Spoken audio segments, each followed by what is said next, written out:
Revenons pour vous permettre d'avoir une meilleure compréhension du concept de leadership. Et pour vous aider à mieux comprendre ce que c'est le leadership, nous avons pensé qu'il était intéressant de le comparer à une autre notion qu'on appelle le management. Quelle est la différence entre le leadership et le management? Ou autrement dit, quelle est la différence entre le leader et le manager? Nous commencerons évidemment par définir ce que c'est le management. Le management peut être défini de manière très simple par le processus par lequel on administre et coordonne des ressources de manière efficace et efficiente afin d'atteindre des objectifs de l'organisation. Plus concrètement, il consiste à avoir donc ces 4 verbes d'action. C'est important. Donc, quand vous êtes dans une organisation, si vous êtes un manager, on vous demandera de satisfaire à ces 4 verbes d'action. Évidemment, quand on commence une activité, on commence toujours par planifier cette activité. Le management commence toujours par la planification. Autrement dit, c'est se fixer des objectifs et déterminer les actions à entreprendre pour les atteindre. Donc, c'est vraiment ce que vous organisez comme dispositif pour pouvoir planifier les activités que vous aurez à mener au sein de l'entreprise ou de l'organisation. Mais on ne se limite pas à cela. Il faut, après avoir planifié, maintenant organiser vos ressources. Et les ressources sont de divers ordres. Il y a ce qu'on appelle les ressources naturelles, les ressources humaines, il y a ce qu'on appelle les ressources matérielles, les ressources financières, ainsi de suite. Donc l'ensemble de ces ressources doivent être organisées. Autrement dit, répartir les tâches, les coordonner et faire de telle sorte que l'ensemble des ressources puissent être conjuguées pour l'atteinte des objectifs. Après avoir organisé, maintenant, il s'agira tout simplement de diriger. Diriger voulant dire quoi? C'est-à-dire que la personne qui est le patron de l'entreprise doit pouvoir créer des conditions de motivation et d'enthousiasme au travail pour que les gens arrivent à créer de la valeur. Donc diriger, c'est vraiment influer sur l'enthousiasme des travailleurs, les motiver à atteindre les objectifs. Mais le dirigeant ne doit pas seulement se limiter à diriger. Il faudrait aussi qu'il puisse contrôler l'action qui a été menée au sein de l'entreprise. Donc cela veut dire surveiller, mesurer, faire de telle sorte que le travail qui a été fait puisse être apprécié pour savoir si on est sur la bonne voie ou pas. Donc si on devait aujourd'hui résumer le management, on pourrait tout simplement donc le caler à ces 4 verbes d'action qui sont les suivantes: planifier, organiser, diriger, contrôler. Quelle est donc la finalité du management? Le management, en réalité, cherche à atteindre ce qu'on pourrait appeler l'excellence. Mais pour arriver à l'excellence, il faut déjà commencer par l'efficacité. Qu'est-ce que c'est l'efficacité? L'efficacité, c'est justement quand on arrive à prendre des ressources, à les mettre donc en conjugaison pour arriver à créer de la valeur. Mais dans un temps déterminé, avec des moyens déterminés et avec un objectif clair. Si vous arrivez à respecter le temps qui est défini pour l'atteinte des objectifs, les résultats et les ressources ou les moyens alloués à cette activité, on peut dire que vous avez été efficace. Mais l'efficacité n'est pas la finalité en soi. Il faut faire de telle sorte que cette efficacité puisse se transformer en efficience. Maintenant, c'est quoi l'efficience? L'efficience, justement, c'est cette qualité supérieure de l'efficacité qui voudrait dire que vous devez optimiser vos ressources, aussi bien financières, humaines que matérielles, pour arriver au même résultat dans un temps encore plus réduit. Vous convenez avec moi que c'est beaucoup plus intéressant parce que l'efficacité peut être accessible à tout le monde, mais l'efficience par contre est un peu plus difficile à atteindre. Maintenant, après l'efficience aussi, il ne faut surtout pas penser qu'on a fait le meilleur de ce qu'on pourrait attendre d'un manager. Non, le manager doit toujours tendre vers l'excellence. Mais l'excellence, comme vous devez le savoir, c'est un idéal. Donc si vous voulez aujourd'hui, je pourrais vous le donner sous forme d'image. C'est des escaliers. Donc plus vous montez, plus vous allez vers l'excellence. Mais quel est souvent le rôle du manager? Le manager, c'est celui qui incarne évidemment le management. En réalité, il y a un auteur qui l'a résumé en 8 rôles clés. Et ces 8 rôles clés sont les suivantes. Il faut déjà savoir piloter. Piloter veut dire quoi? Donc, c'est comme quelqu'un qui est dans son avion. il doit avoir, vous savez, les avions en général, il y a un tableau de bord et il y a plein d'indices, de signaux et de lumières. Il faut faire de telle sorte que l'ensemble de ces lumières soit au vert, ça veut dire que ça marche.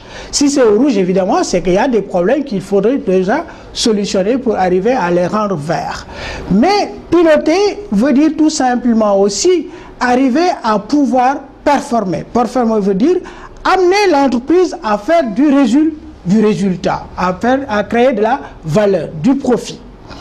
Le manager aussi doit être quelqu'un qui est capable de résoudre des problèmes, parce que l'entreprise par essence est un espace conflictuel où des intérêts ou des différences ou des conflits d'intérêts arrivent très fréquemment, et le manager est chargé justement de trouver des réponses appropriées à ces différents conflits. Le manager aussi doit être quelqu'un qui est très bon en matière de communication. Il doit avoir une communication parfaite qui lui permet justement de pouvoir communiquer, de pouvoir motiver ses troupes à l'atteinte des résultats. Mais l'une des plus grandes qualités qu'on pourrait aujourd'hui allouer à un manager, c'est l'anticipation. Donc le manager doit être quelqu'un qui sait anticiper. Anticiper voulant dire quoi? Essayer à l'avance de faire de telle sorte que tous les problèmes auxquels pourrait être confrontée l'entreprise ou l'organisation puissent être gérés en amont pour qu'une fois qu'on soit à cette situation, qu'on ait les possibilités de lever ces contraintes, de régler ces problèmes. Mais le manager aussi, c'est celui justement qui décide. D'ailleurs, on dit qu'en management, le premier rôle du manager, c'est de décider. Donc, il faut savoir prendre des décisions. Savoir prendre des décisions aussi, c'est savoir organiser son équipe. Au-delà de l'organisation maintenant, il faut savoir créer l'animation. Voilà en 8 rôles de pouvoir cartographier le travail, si vous voulez, d'un manager. Nous allons maintenant voir le leader.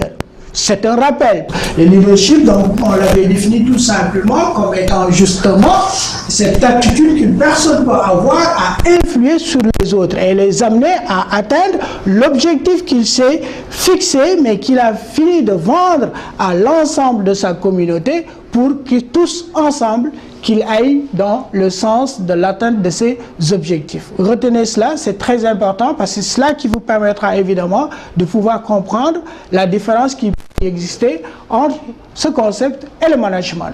Le leadership donc se manifeste sous deux formes en général. Il y a ce qu'on appelle le leadership formel et il y a ce qu'on appelle le leadership informel. Le leadership informel, je vous donne un exemple, c'est comme un gouverneur dans une ville. Ce gouverneur, il est justement disons, tributaire de ce qu'on pourrait appeler un leadership formel. Parce que du moment qu'il est gouverneur, représentant de l'exécutif dans la ville, il est investi de pouvoir et il ne fait aucun effort, lui, à son niveau personnel, pour incarner ce leadership. Dès qu'il est en uniforme et qu'il se présente comme gouverneur, de fait, il a donc ce leadership. Par contre, le leadership informel dépasse justement le leadership formel. Là, c'est quelqu'un qui, a priori, n'a aucun pouvoir statutaire, mais qui arrive par son comportement, par son charisme, par ses compétences, par sa propre valeur, à faire de telle sorte que les gens le perçoivent comme un leader. Et c'est justement cette perception que les autres ont de lui comme étant un leader qui fait ce qu'on appelle son leadership informel. Informel voulant dire quelque chose qui n'est pas statutaire, mais qu'il a juste travaillé à développer auprès de ses collaborateurs ou en tout cas de sa communauté. La différence donc entre leadership et management, on peut dire d'emblée que le leadership est très différent du management. Le rôle de la gestion est de favoriser évidemment la stabilité de l'organisation et de permettre de fonctionner sans heurts. Si un manager arrive à créer la stabilité dans son organisation en fonctionnant sans heurts, évidemment à atteindre des résultats, on peut considérer qu'il est bon manager. Par contre, le leader, lui, le leadership vise à faciliter l'adaptation et l'instauration des changements nécessaires dans l'organisation. Donc un leader ne pourrait se satisfaire juste d'une organisation formelle, mais le leader doit être celui qui justement doit faire de telle sorte que le mode de fonctionnement de l'organisation puisse être réalisé dans une logique de mutation permanente, c'est-à-dire de changement de l'organisation, parce que l'organisation humaine, d'une manière générale, est une organisation dynamique. Et le leader doit faire de telle sorte que, quand il y a des changements, que ces changements puissent être adaptés et que l'ensemble des travailleurs puissent s'approprier de ces changements pour faire avancer l'entreprise. Donc vous convenez avec moi qu'il y a une différence fondamentale entre le manager et le leader. Le manager, c'est celui qui gère des ressources et qui fait de telle sorte que ça puisse marcher. Le leader, c'est celui qui dépasse là, mais qui crée même les conditions d'une révolution au sein même de l'entreprise. Donc, si on prenait un graphique pour nous permettre d'avoir une parfaite illustration, en tout cas de ce que la différence qui pourrait exister entre le manager et le leader, nous pourrions évoquer donc ce tableau, ces graphiques pour vous permettre de voir que souvent, le manager est au-dessus et le leader est au côté. Que veut dire au-dessus? Le manager, c'est le chef. C'est celui qui, en général, est évidemment celui qui donne les orientations, qui détient un pouvoir et qui, par son statut, donc, donne des directives à ses employés pour qu'ils puissent satisfaire à ses désirs. Mais le leader n'est pas forcément celui qui est au-dessus. Au contraire, souvent d'ailleurs, il est dans la masse. Il se confond dans la masse, on n'arrive même pas à le distinguer parce qu'il est à côté de ses agents. Et le gestionnaire, lui, ce qui l'intéresse, c'est l'atteinte des objectifs. Le leader, ce qui l'intéresse, ce n'est pas forcément l'atteinte des objectifs, mais plutôt l'épanouissement du travailleur dans, évidemment, l'atteinte des objectifs. Mais ce n'est pas seulement l'atteinte en soi qui est important, mais c'est comment atteindre ces objectifs. Et vous le verrez sur un certain nombre d'aspects, le manager et le leader sont totalement différents. Mais moi, j'aime bien, en tout cas, le diapo qui suit, qui nous permet de voir clairement, de manière imagée, la différence qui pourrait exister entre le manager et le leader. Comme vous le voyez ici, vous avez 3 personnes qui sont en train de tirer une charge. Sur cette charge, vous avez une personne qui est assise sur son bureau et qui donne des ordres. Tirez s'il vous plaît.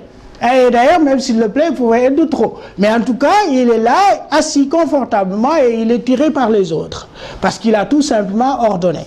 Mais regardez, l'image qui vient en dessous, c'est justement celui du leader. Il n'est plus sur la charge, mais il est en train de tirer avec les 3 autres cette même charge. Ça voudrait dire quoi? Que le leader, c'est celui qui donne toujours le bon exemple, c'est le modèle à ressembler, celui qui est proche de tout le monde et qui fait ce que tout le monde fait dans une perspective d'atteinte des résultats. Alors, on n'est peut-être pas dans une logique de faire un choix, mais si le choix devait y avoir, je pense que vous conviendrez avec moi que l'idéal type aurait été d'être un leader. À moins que maintenant, certains d'entre vous aiment bien être un boss qui est assis derrière et puis à faire le grand chef et qu'on le tire à tout faire et puis lui, il ne donne que des ordres. C'est vous qui voyez, mais en tout cas, retenez que la différence fondamentale entre le leader et le manager, c'est que le leader, c'est celui vraiment qui est dans la mêlée, qui est avec vous et qui fait de telle sorte que tous les membres de la communauté puissent se retrouver en lui et ensemble atteindre des objectifs. Voilà, merci.